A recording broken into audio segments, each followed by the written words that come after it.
Hola, ¿cómo están? Soy Ángel Luis Fernández y esto es A1. Bienvenidos.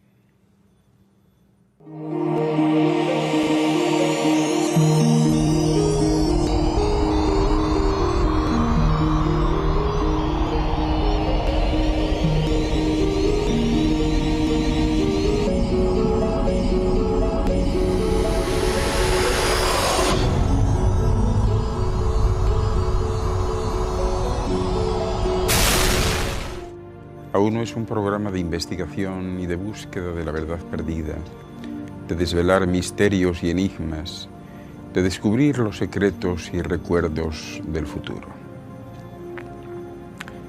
Fíjense bien, ¿se preguntan ustedes si la religión es una actividad lucrativa? ¿Se lo han preguntado alguna vez?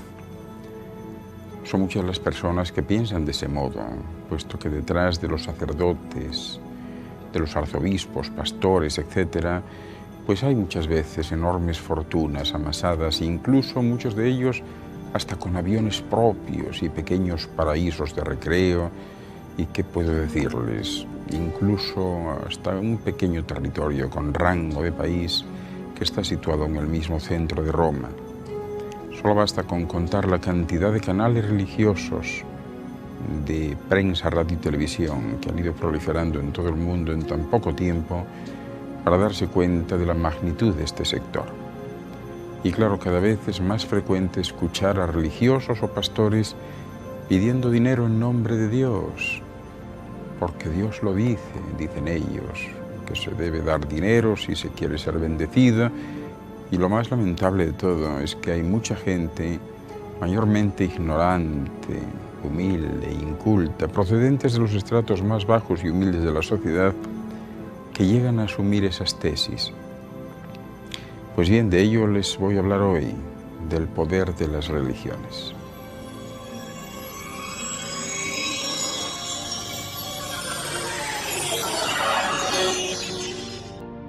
Es desconcertante ver cómo se usa a Dios para conseguir todo lo que se desea, especialmente algunas personas, siempre sosteniendo, pues eso, que Dios dice esto y que Dios quiere aquello, o que la voluntad de Dios es esta o es aquella.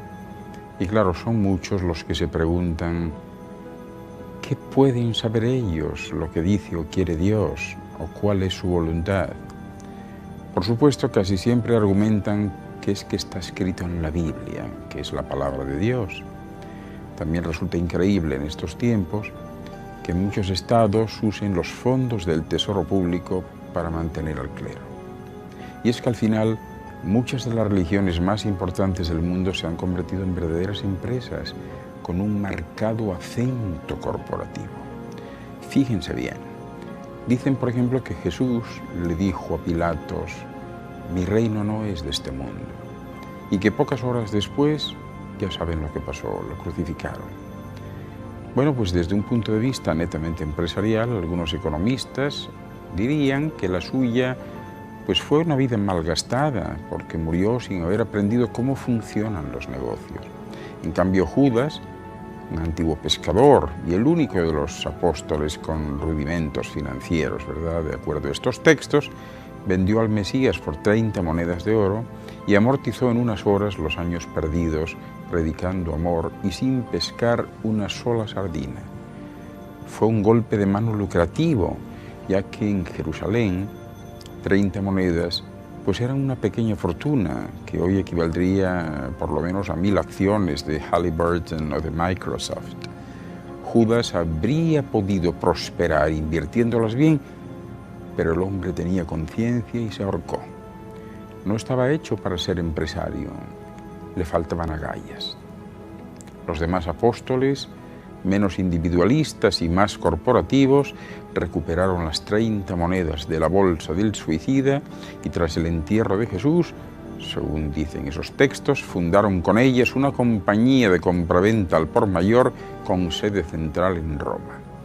Aquella operación fue el primer blanqueo de dinero negro que refieren las crónicas. Y Pedro, el primer presidente o director general, como quieran, patentó la compañía con el nombre de Iglesia Católica.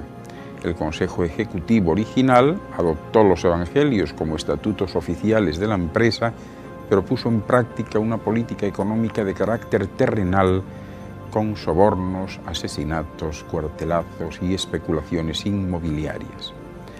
Los resultados hablan por sí mismos. 20 siglos después, su capital social asciende a una cifra incalculable de lingotes y de divisas fuertes, y la compañía compite en el feroz mercado global al máximo rango. A lo largo de la historia, la Iglesia Católica ha llevado a cabo algunas de las transacciones comerciales más brillantes de que se tiene noticia. Fíjense, la absorción de los activos del Imperio de Constantino, el desarrollo urbanístico del Vaticano en los terrenos con mayor plusvalía de la península itálica o la reciente desarticulación de la empresa rival Imperio Soviético. Eso sí, tras una OPA hostil exitosa, ¿verdad? Además, el Banco Vaticano, que en contrapartida de un depósito de dinero pecador a plazo fijo por encima de 10 millones de euros, ofrece una garantía de absolución perpetua más una hectárea del paraíso si el depositante jura por su honor que en el futuro utilizará los intereses para obras virtuosas, y que está considerado como una de las 10 principales entidades crediticias del planeta. Pese a la declaración inicial del personaje bíblico que le sirve de referencia, y que le sirve también, lógicamente, de ejemplo y de logotipo, el reino de la Iglesia Católica sí que es de este mundo e incluye lujosos palacios, joyas, obras de arte, think tanks, agencias inmobiliarias, agencias publicitarias, medios de comunicación de todo tipo, periódicos, emisoras de radio y televisión, páginas web, portales, clergymen a la moda más in, delicadas sotanas purpuradas prêt-à-porter y una exquisita tendencia al esplendor antiguo en cada una de sus ceremonias. Claro, como cualquier multinacional, su organigrama tiene forma de pirámide y desde el vértice va descendiendo hasta la base mediante filiales de inferior categoría. Si bien, eso sí, todas ellas funcionan con precisión corporativa y cumplen órdenes estrictas del presidente o director general, como quieran, a quien los accionistas llaman cariñosamente Papa. Un ejemplo típico de oficina regional es la de España, que está inscrita en el registro mercantil oficial con la denominación social de Conferencia Episcopal Española, CEE, y explota el territorio de la nación. Los sucesivos directores titulares que la administran, en la jerga interna ya saben que son denominados obispos, suelen ser el paradigma del ejecutivo modelo. Es decir, se trata de hombres de ascendrada rectitud y fervor intelectual, cuyas declaraciones públicas ejercen una enorme influencia sobre la clientela de la compañía. Económicamente sensata, la cúpula de la Iglesia Católica mantiene amistades y contactos entre las personas de bien y ejerce, eso sí, una oposición implacable a cualquier activismo subversivo que amenace con alterar la paz ciudadana y el status quo. Tampoco pierde el tiempo, porque el tiempo es oro, ya lo saben, y no lo pierden apoyando presupuestos de alto riesgo, como son los inmigrantes pobres en los países ricos, la educación subvencionada con fondos públicos o la medicina de carácter gratuito y universal. Y solo invierte donde hay indicios de beneficios seguros. Cuando una corporación está bien gestionada y sabe escoger el personal que le conviene, créanme que 30 monedas dan para mucho. Y es que sin apenas hacer ruido, la Iglesia Católica, y en estos últimos meses la diócesis de Navarra en España, por ejemplo, ha visto en apenas una década multiplicarse su patrimonio mediante una fórmula muy sencilla. ¿Saben cuál es? Registrar a su nombre toda clase de iglesias y edificios de carácter sagrado sin titular definido. y para ello se acogen a los artículos 206 y 207 de la ley hipotecaria. Una reglamentación aprobada en tiempos del franquismo, allá por 1948, y que concedía al Vaticano privilegios exclusivos. Pues bien, acogiéndose a esta vía excepcional y con un mínimo coste, que va de los 20 a 30 euros más o menos por inscribir las propiedades a su nombre, la Iglesia Católica ha llegado a hacerse con bienes de valor multimillonario. El proceso es silencioso, el registro no aparece en ninguna publicación oficial, la prensa tampoco tiene noticia, y es que con una firma y un pago simbólico, un bien público puede volverse privado sin que la población del municipio ni sus representantes lleguen a enterarse. Y dice José María Esparza, que es un conocido historiador y miembro de la Plataforma en Defensa del Patrimonio Navarro, que por el precio de una campana registran toda una iglesia. Y según afirma él, aunque la ley es la misma y hay situaciones iguales que pueden producirse en todo el Estado, han sido sobre todo los municipios navarros los más afectados por esta práctica. Dice él que no exageran si advierten que probablemente se estén encontrando ante la mayor apropiación indebida de la historia de Navarra, después de la propia conquista del reino, ¿verdad? La privatización del mayor patrimonio comunal urbano de Navarra, es decir, las iglesias y ermitas de todos los pueblos que encierran una riqueza inmensurable en su mobiliario. Esto lo ha escrito Esparza sobre este asunto, ¿verdad? De acuerdo a los cálculos de la plataforma, bajo el mandato del arzobispo de Pamplona y obispo de Tudela, Fernando Sebastián, la Iglesia navarra escrituró como suyas unas 1000 iglesias y ermitas. Y bien es cierto que se trata de una vieja costumbre, porque el fenómeno no es nuevo, no lo es. La Iglesia viene escriturando inmuebles desde los años 30 más o menos, pero lo que pasa es que la actual voracidad registradora, a juicio de Esparza, pudo llevarse a cabo gracias a una modificación de la ley que el gobierno de Aznar aprobó en 1998, cuando el Ejecutivo derogó un artículo que prohibía expresamente apropiarse de los lugares de culto. De hecho, la propia legislación sobre este asunto podría resumir las relaciones Iglesia-Estado del último siglo. Pero esto no ha hecho más que empezar. Permítanme un inciso y enseguida regreso con ustedes. Hasta ahora.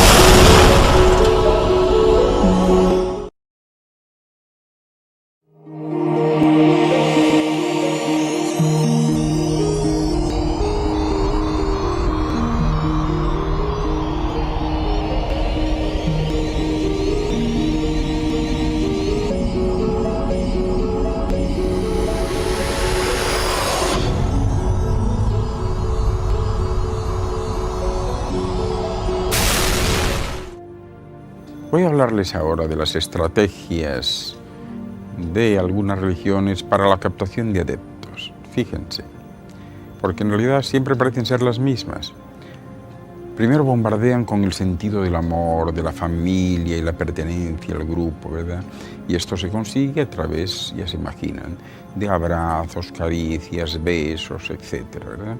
El recién llegado pues suele sentirse el más importante y el centro del grupo porque va a recibir atenciones de todos los demás.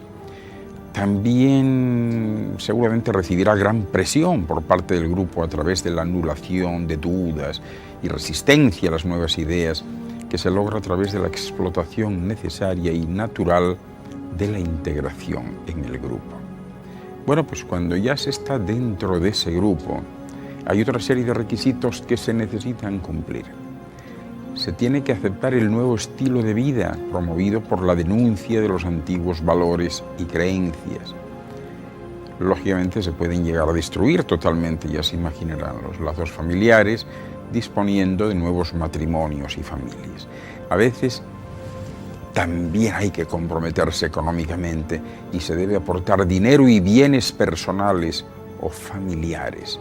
Y paralelamente es habitual que uno tenga que ofrecerse a trabajar gratuitamente para el grupo o a favor del grupo, o pedir créditos a bancos, familiares y amigos a favor del grupo. Naturalmente, la sugestión continuada está a la orden del día. Esto es como una especie de hipnosis que flota en el ambiente. Entonces se realizan cánticos y plegarias y todo lo que sea ajeno al culto se suprime con otros cantos que bloquean la mente a cualquier idea extraña para ellos procedente del exterior. También se exige una abdicación de la responsabilidad del adulto a favor de la autoridad del líder. Y esto favorece el estado de infantilización. Luego se realizan juegos sin reglas definidas que fomentan la necesidad de ser dirigido.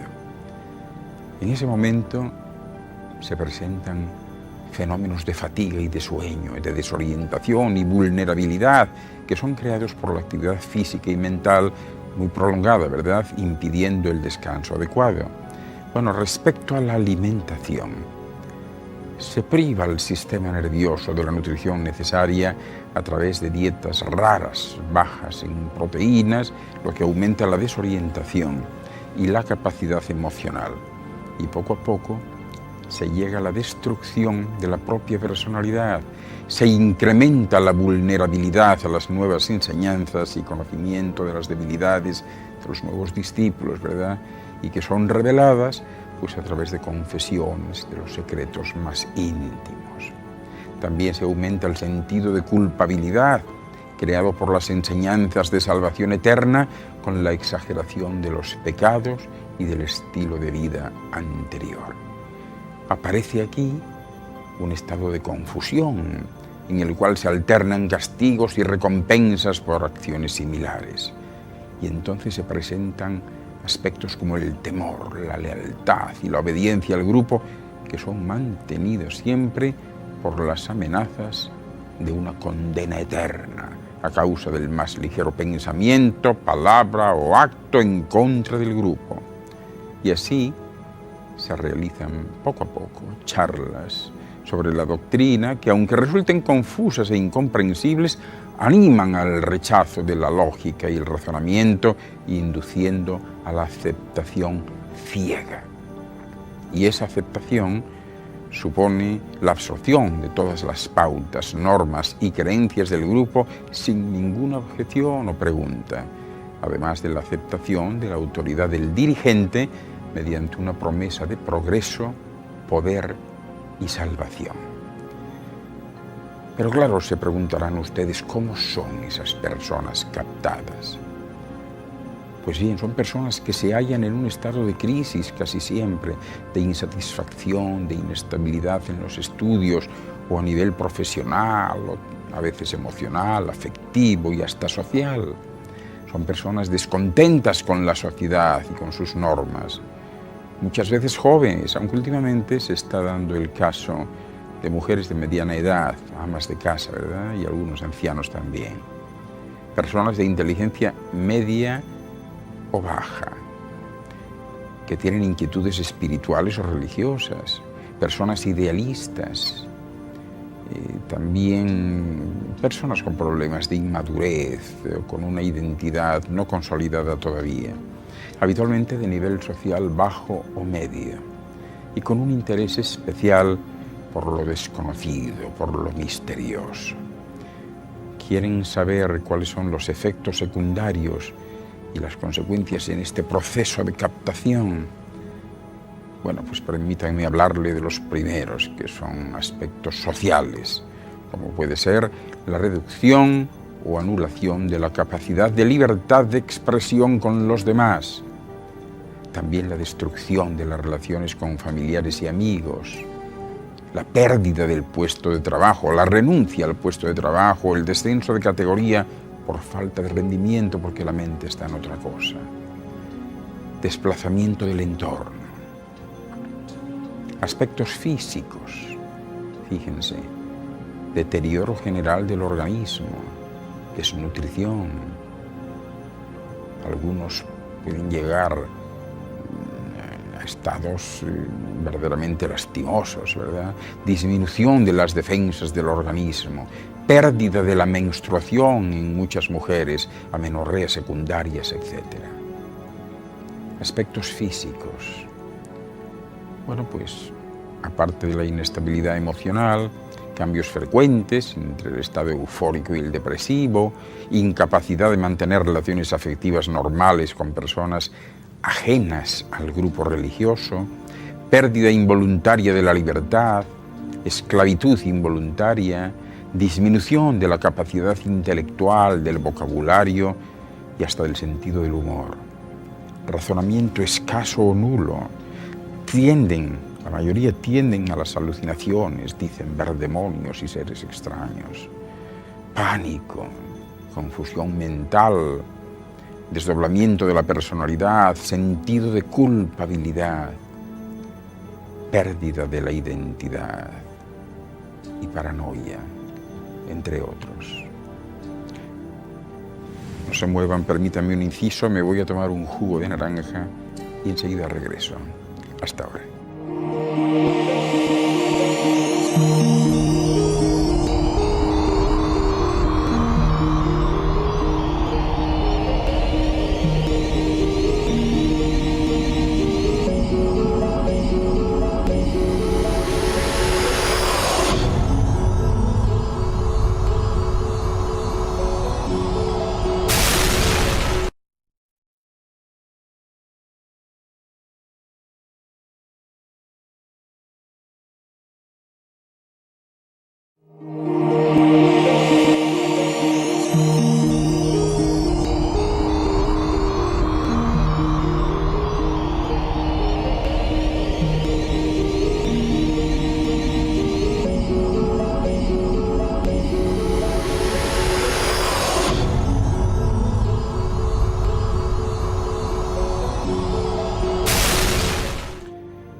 Respecto de los sistemas de captación, pues hay multitud de sistemas, desde el típico amigo familiar que ya es miembro, al de alguien que se acerca y entabla rápidamente amistad. Y todo ello pues también a través de cursillos de todo tipo, reuniones, etc. Incluso llegan a montar academias de idiomas y de recuperación de estudios, grupos cristianos, etc. Y últimamente hasta el Internet, donde hay chats, foros, páginas web de todo tipo, de búsqueda de amistad, amor, etc. Y lo que siempre sucede es que aparecen en un momento de la vida de la persona en la que está sometida a una gran tensión y con problemas de algún tipo, familiar, amoroso, una muerte, problemas laborales, de enfermedad, etc. Es decir, cuando las defensas están más bajas y se es más manipulable. Por eso la información y la educación es tan importante, porque los captadores fichan a uno y lo catalogan en 4 grupos principalmente de los que les voy a hablar. El primer grupo, los pensadores. Estos consideran un intelectual a la persona objetivo, ¿verdad? Y por lo tanto tratan de mostrar que hay otros intelectuales famosos participando en sus actos. Muchas de esas fotos son falsificaciones en Photoshop o simples coincidencias, por lo que da la sensación de que esas personas les apoyan. El segundo grupo estaría formado por los emotivos, que como personas emocionales se acercan muy amablemente y con mucho cariño y amor, mostrando lo a gusto que se puede estar en el grupo, el amor que lo envuelve todo al pertenecer al grupo y que siempre están ahí y tratan de enseñar que el mundo no proporciona amor, pero ellos sí. La tercera clasificación es la de los activos. La típica persona luchadora que se enfrenta a todo, el triunfador, el que intenta luchar contra la pobreza, las guerras, las miserias.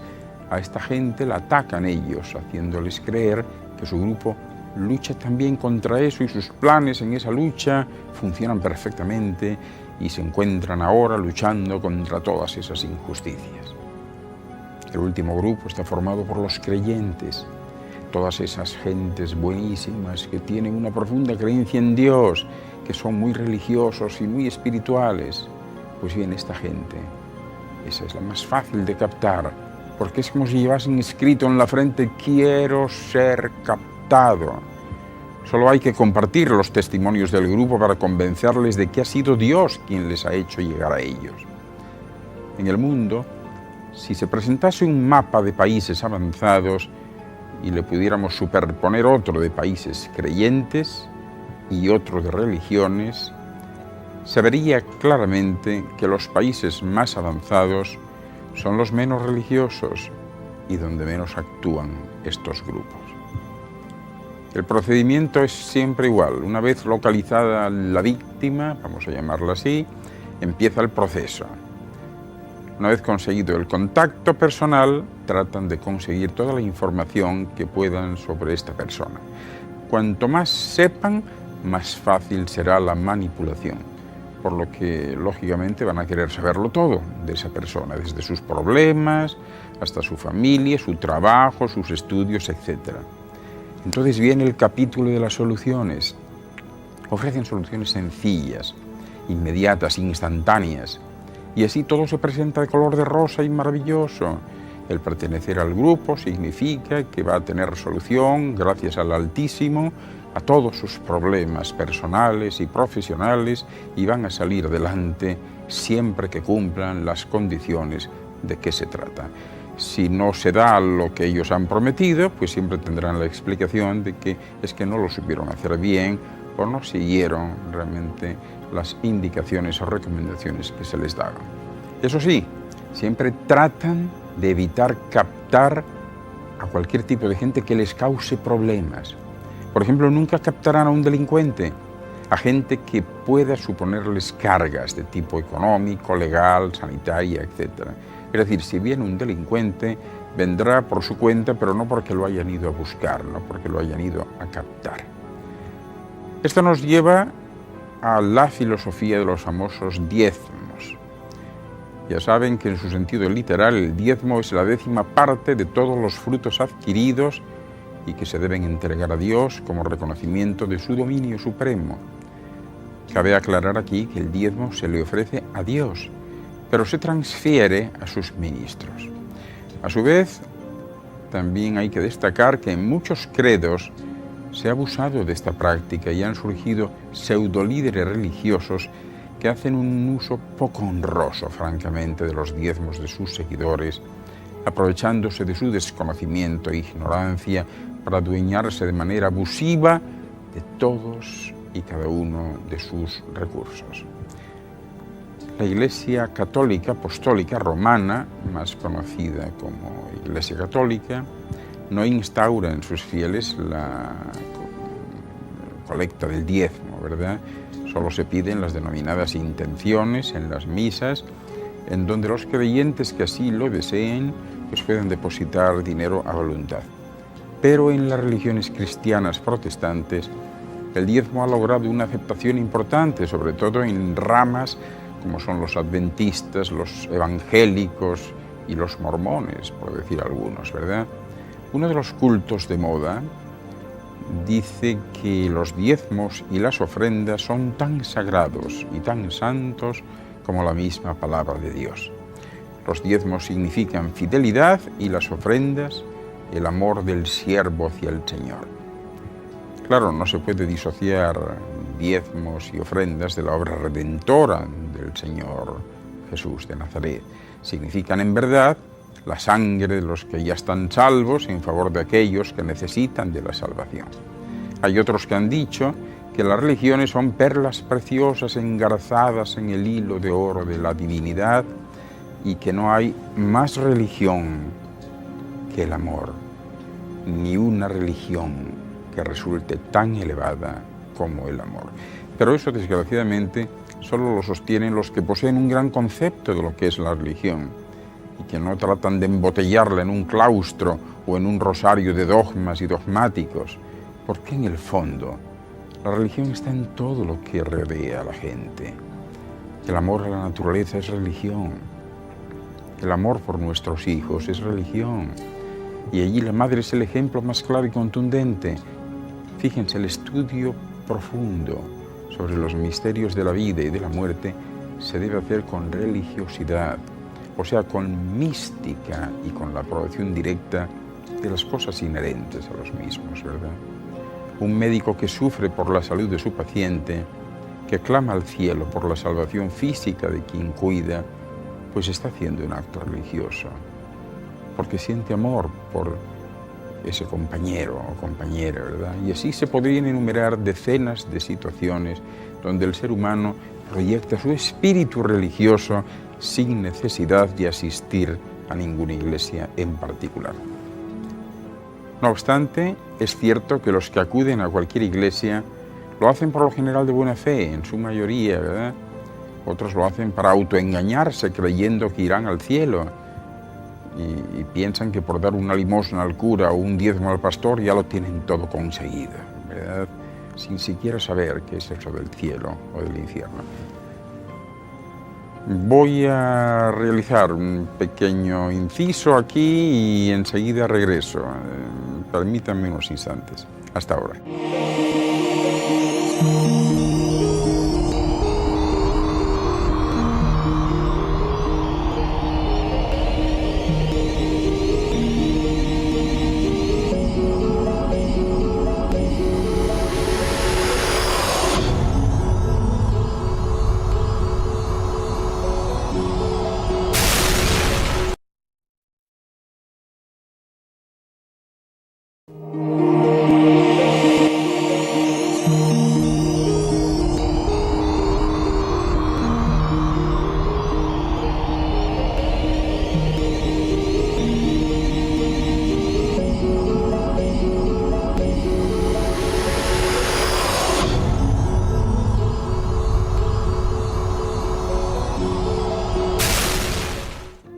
Algunos líderes religiosos sin escrúpulos que comercian con la creencia ajena lo saben bien y por eso se deslizan sobre esa impunidad para seguir haciéndose ricos a costa de la ignorancia de los fieles seguidores que no saben que no saben.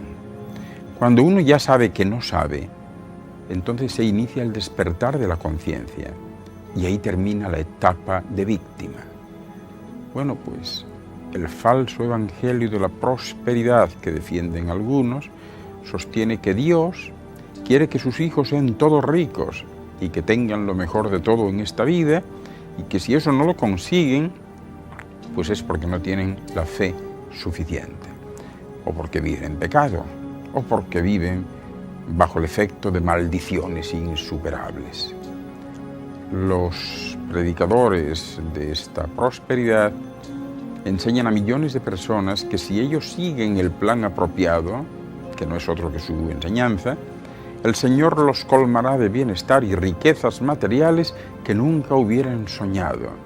Y les prometen pues poco menos que el paraíso en la tierra. ¿Cuál es la condición? Sembrar en sus ministerios sus diezmos y sus jugosas ofrendas para que se multipliquen. Aquí quiero referirme al pastor Dolin A. Ureña de Grand Rapids, Michigan, Estados Unidos, que dice lo siguiente: no es justo que muchos de estos superevangelistas prometan que solamente a través de la siembra en sus ministerios se podrá recibir bendición de Dios. Eso no es verdad.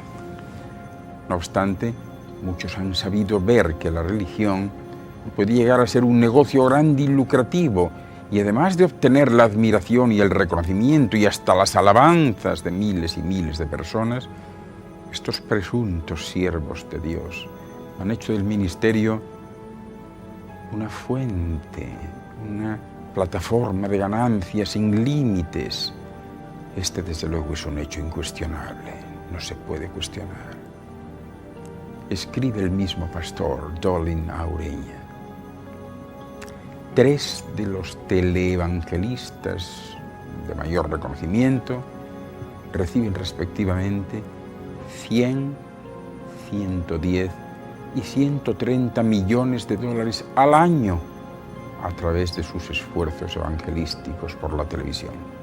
Muchas de estas superestrellas del evangelismo no conducen automóviles normales, conducen Rolls Royces, poseen casas de varios millones de dólares y viajan en sus jets privados. Ningún hombre que esté al servicio de Dios debería vivir de esta forma ostentosa. Ninguno. Sin embargo, estos falsos maestros enseñan que los cristianos tienen el derecho de vivir como reyes y potentados y se ponen a sí mismos como ejemplos, porque de ese modo viven ellos, pero a costa de los demás. Y así se burlan de sus fieles, empobreciéndoles cada vez más para enriquecerse ellos.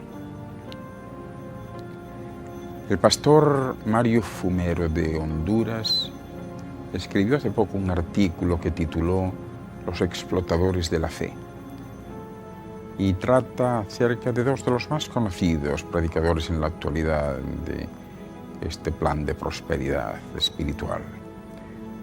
Y dice lo siguiente, al hilo de lo que les estoy comentando.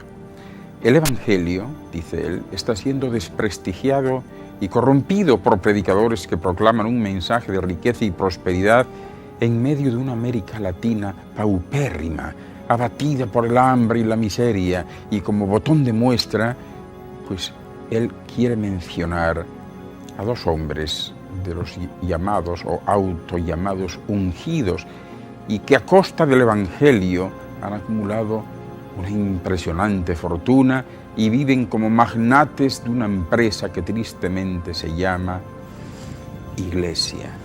Uno de ellos es de los Estados Unidos y está en este momento en medio de un escándalo público por un documental de hace algún tiempo en el que la NBC revela su lujo y derroche a costa de las ofrendas de sus seguidores.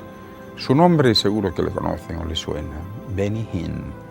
El otro es un latinoamericano de origen guatemalteco que va por el mismo camino de Hinn y que en este momento se encuentra de gira por Latinoamérica. Se llama o se hace llamar Cash Luna.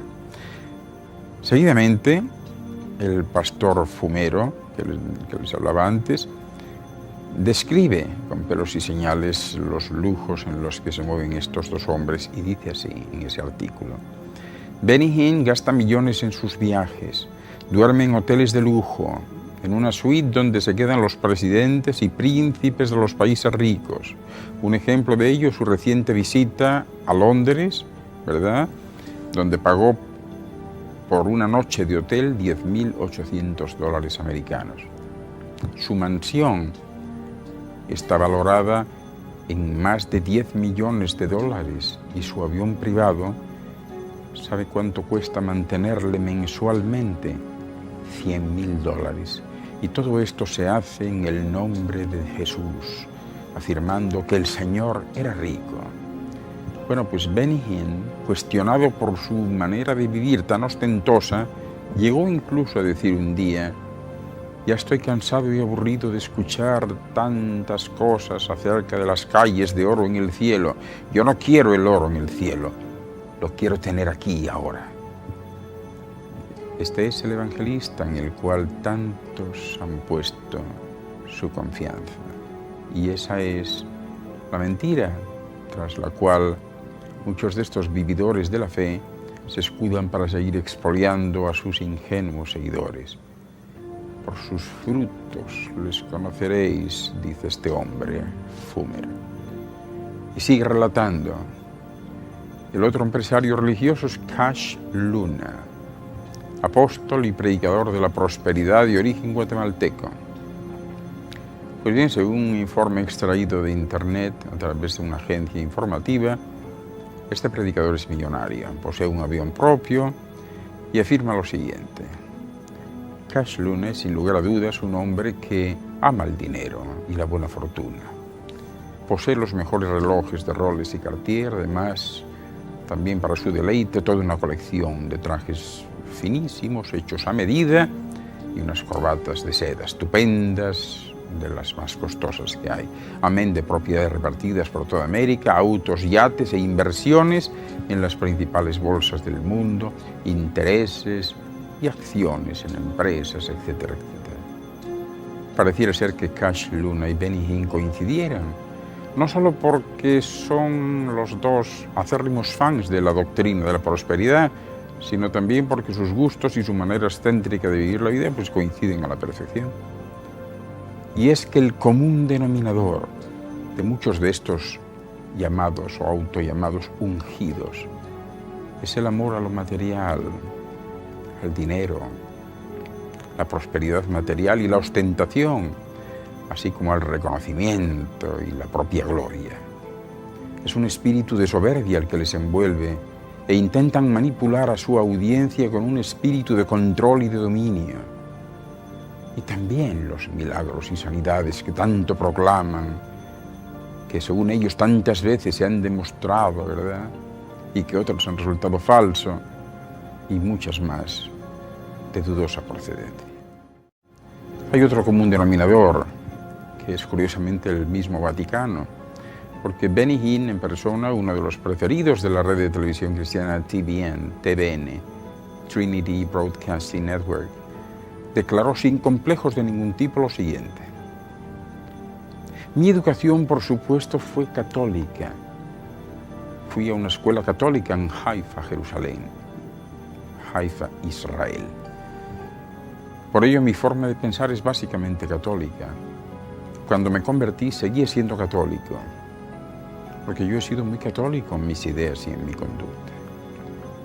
Y es que muchas de estas organizaciones religiosas están repletas de enseñanzas paganas y doctrinas de demonios.